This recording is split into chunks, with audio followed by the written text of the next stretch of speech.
你好，我是你的英语课老师 Jason。在上一个课时，我们讲解了一套 DevOps 理念的工程 CMDB 是如何实现的。那么 CMDB 呢，可以把所有的资产做一个收集。那有了资产，就好比一个仓库里面所有的货物已经准备好了。那么接下来就是如何去进行分门别类的管理和维护等操作呢？这个时候就需要设计自动化任务了。本课时我们就来讲解 DevOps 工程剩下的部分，自动化任务执行平台是如何实现的。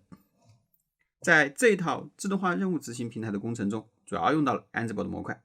我先为你介绍一下 Ansible 模块的基本功能，然后呢，再来介绍 Ansible 模块和这套 DevOps 工程是如何融合的。Ansible 是系统中的一套自动化工具，它可以支持在 Linux 终端用命令的方式执行，同时呢，也可以在 Python 里面作为一个模块的方式来调用。Ansible 主要用来实现系统的管理、自动化命令等任务。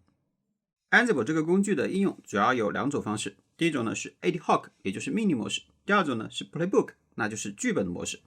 这两种方式它存在差异。命令的模式呢，主要以模块的方式去运行 Ansible 任务，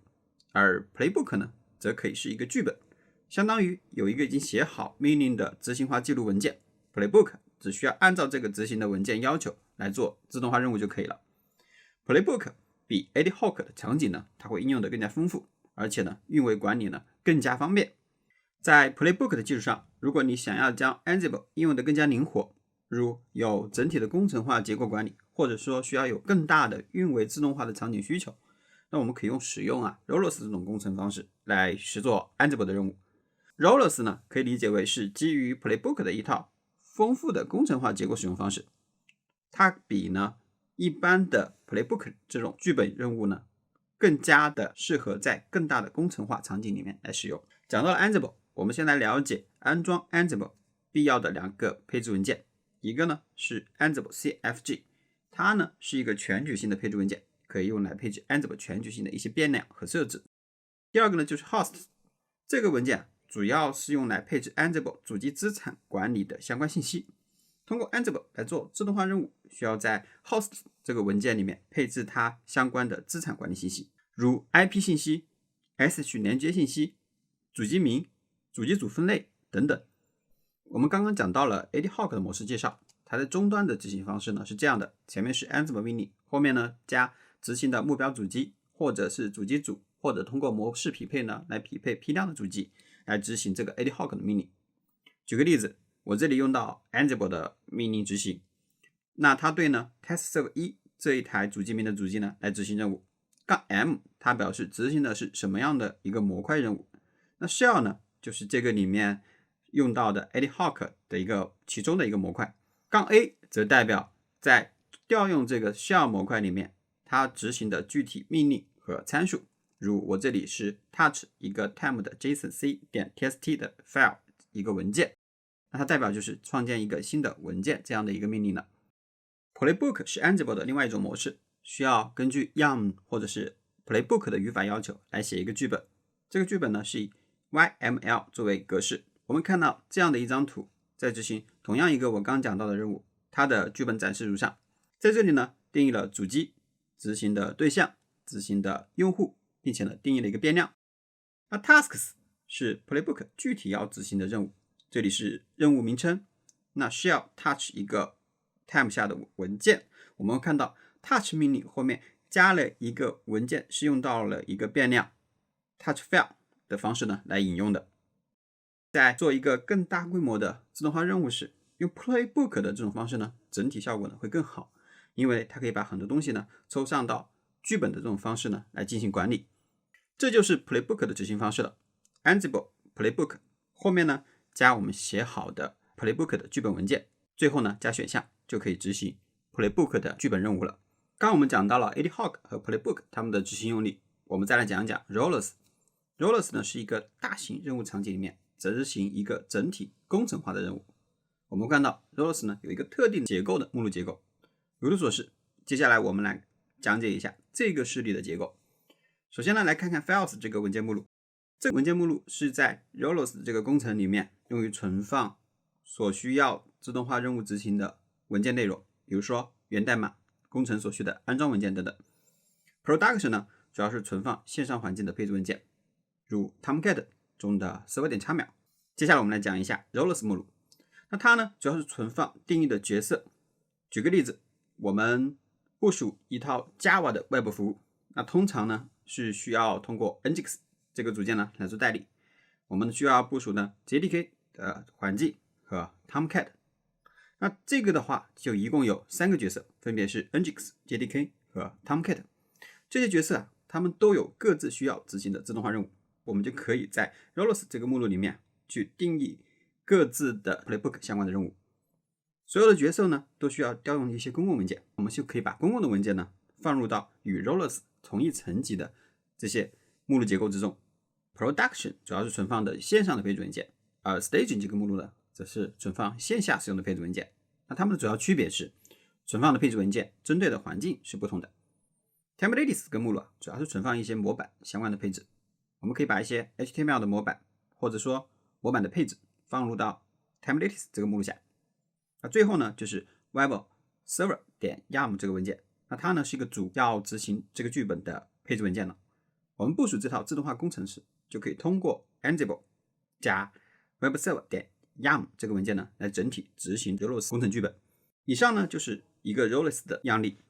我们会发现 Rollers 这种模式相比单纯的 Playbook 来说，则更加适合在更大的自动化运维项目中。Ansible 这3种模式虽然能提升自动化的任务效率，但并不能满足我们所有场景的需求。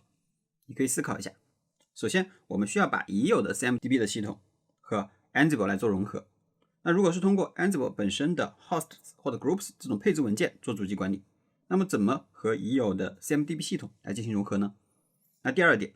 无论是通过 AdHoc、Rollers 或者是 Playbook， 那么他们都需要通过终端的方式去管理。通过这种方式管理非常的繁琐，那在更大的工程里面还是需要考虑如何可视化的管理。第三点呢，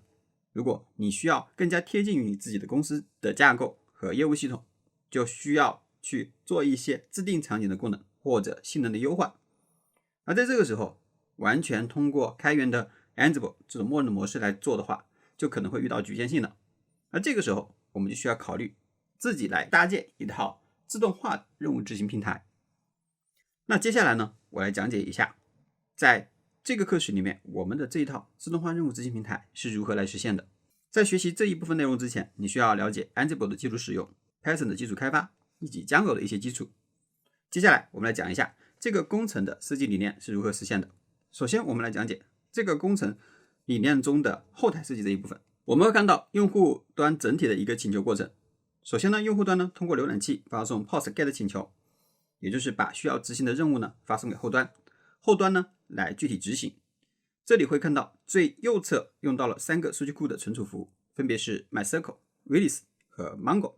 绝大部分的关系型数据呢都会放到 MySQL 中，而 Redis 呢主要是做任务锁的这样一个作用。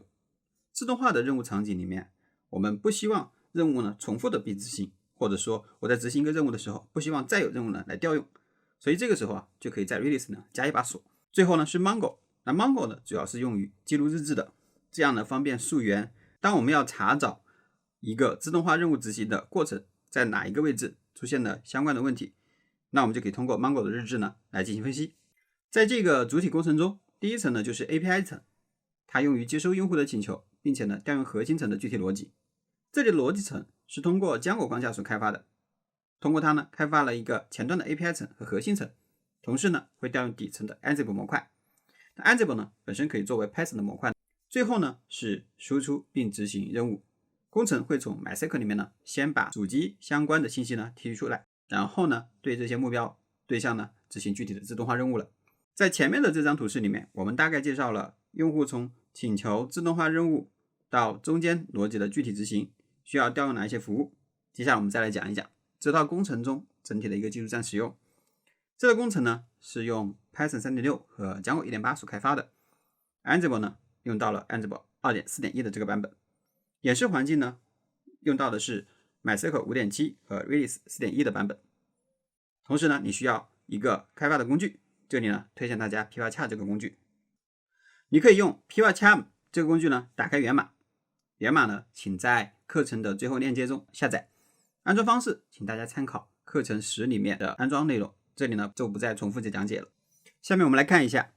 自动化这一部分的代码内容，在整体的任务调用到后端以后，在 urs.py 这个文件里面定义了一个对外的 API 接口路径，即 adhoc do 这个接口。Views 视图里面呢定义了一个 adhoc task 的函数，它会负责接收用户请求，并且呢执行对应的逻辑。同时在这套工程里面呢，把前端发过来的任务请求资产信息关联起来。当它调用底层的 Ansible 接口时，这里呢做了一次新的封装，这个会在 Ansible -py 的这个文件里面把 Ansible 的模块呢重新做了一次封装，从而呢提供外部调用。刚讲到需要封装 Ansible 类，那么具体封装了哪一些类呢？在 Ansible -api.py 这个文件里面包含了4个类，一个是 myInventory， 另外一个呢是 model result collector， 还有一个呢是 playbook result collector， 最后呢是 AS runner。 从上往下我们来做一个介绍。 myInventory 呢是把 inventory 这个默认的 Ansible 类呢做了一个定义，它定义了主机组相关的关系。 model result collector 把默认的回调类 callback base 重新呢做了一个封装，修改了一些任务显示和返回的内容，并且呢回执 adhoc 任务的执行成功失败的一个状态，都是呢在这个类里面来进行封装的。 playbook result collector 跟前面的这个类呢是一样的作用，只不过呢它是封装的是 playbook 也就是剧本这种类型的任务回执的相关信息状态。最后呢就是 AS runner 这个类了，这个类呢是一个任务的执行类。我们在视图里面的 adhoc task 这个函数，它就是调用这个类呢来执行具体的自动化任务。最后呢我来给你演示一下整个工程的这个自动化任务的执行过程。刚讲到了对外暴露的是 adhoc do 的这个接口地址，现在呢我们来请求这个地址，并且按照它的参数要求呢来进行请求。这里呢用的是 POS 方法，提交了一个 task ID 这个参数，它主要是任务的 ID。 model type 呢它主要是执行的模块的类型，因为 adhoc 这个任务呢是以模块的方式呢来执行任务的。执行的参数呢这里就是具体执行的任务命令了。 SNKey 它呢对主机起到了一个唯一标识的作用，我们需要对哪一台机器执行，就用到 SNKey 呢加入进去来执行这台对应的主机。这里有具体的一个参数，我用 JSON 的格式呢来提交任务。 JSON 的格式呢是这样的，举一个例子，我们看到这里有任务执行的 ID， 类型呢是 shell， 执行的命令呢是 touch 一个文件。 group 它是执行的一个主机组， group 呢在这里呢大家可以选择不加。最后呢加入机器的 SNKey。 接下来我们来演示一下 MXC 这个自动化任务执行的过程。在上一个课时里面我们讲到了 MXC 这个工程对于自动化资产的收集有了上一个课时的基础，在本个课时呢我们呢就用到了这一套已经收集好的资产信息，如本地的这台机器所需要输入的主机信息呢，我就可以在这套资产化管理系统里面呢直接提取。提交的 JSON 格式呢如图所示， exec_args 里面执行的命令呢是 touch 一个文件，我这里呢执行的命令是在 temp 目录下 touch 一个 test22 的文件名的文件。 SNKey 呢是唯一的主机标识，我们可以在资产管理系统里面点详情获取到这个 SNKey 这个号，那它呢就是唯一的标识。 model type 呢是直接执行的 adhoc 的模块方式，这里呢我是 shell 的方式。接下来呢我在 Chrome 里面模拟了 POST 的请求，通过在客户端呢安装一个 POST mail 的插件来模拟提交这个任务。大家按照 JSON 的格式配置好后，就可以参考这个设置方式，然后点击呢这个 Send 按钮，这样的话我就会把我的数据呢以 POST 的方式呢提交。我们会看到这个时候已经处于一个 loading 的状态中，那需要等待服务端的返回结果。当服务端返回了内容以后，会看到 HTTP 的 response 的状态呢是成功的，并且会显示 success 的这个信息，还会看到具体的一些执行日志是 Ansible 的接口呢所返回的。然后通过另外一种方式，我们再来验证一下是不是成功。这个时候我们可以 SSH 登录到对应的这台主机上，然后呢进入 temp 目录，输入 ls， 来看到 test2 这个文件呢就已经在我录制视频的这个时间点啊生成了这样的一个文件，说明呢这个自动化任务呢已经执行成功。通过这个课时，我们能够理解 Ansible 是如何融合到 DevOps 里面的，以及在这个过程中对应需要做的一些开发工作。本专栏呢，所有的案例及源代码，大家请看到这个地址自行下载。本课时的内容呢就讲完了，下一个课时呢我们再见，谢谢大家。